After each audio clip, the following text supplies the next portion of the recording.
Brazil سے 25 میل کے فاصلے پر ایک جزیرہ واقع ہے جس پر کسی بھی شخص کا داخلہ مکمل طور پر ممنوع ہے، کیونکہ اس آئی لینڈ پہ سانپوں کی اتنی بھرمار ہے کہ وہاں جو بھی جاتا ہے وہ زندہ بچ کر واپس نہیں آتا۔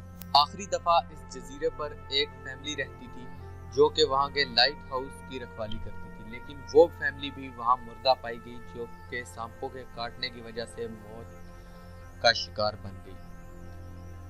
اس کے بعد سے وہاں کوئی بھی نہیں رہتا۔ اس جزیرے کے بارے میں کہا جاتا ہے کہ اس جزیرے پر تقریباً 5 سے 8 ہزار تک سانپ ہیں، اور سانپوں کی اتنی زیادہ تعداد ہے کہ ہر 1 میٹر کے فاصلے پر آپ کو سانپ نظر آئے گا۔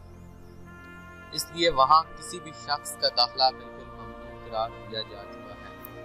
وہاں کے لوگوں کا کہنا ہے کہ یہاں سانپوں کی تعداد اتنی زیادہ اس وجہ سے ہے کیونکہ یہاں سمندری لٹیروں نے خزانہ چھپا کے رکھا ہے۔ اور ایک اور بات جو کہی جاتی ہے کہ یہاں سطح سمندر کے بڑھتے ہوئے لیول کی وجہ سے یہاں وائپر سانپوں کی بہت زیادہ بھرمار ہے۔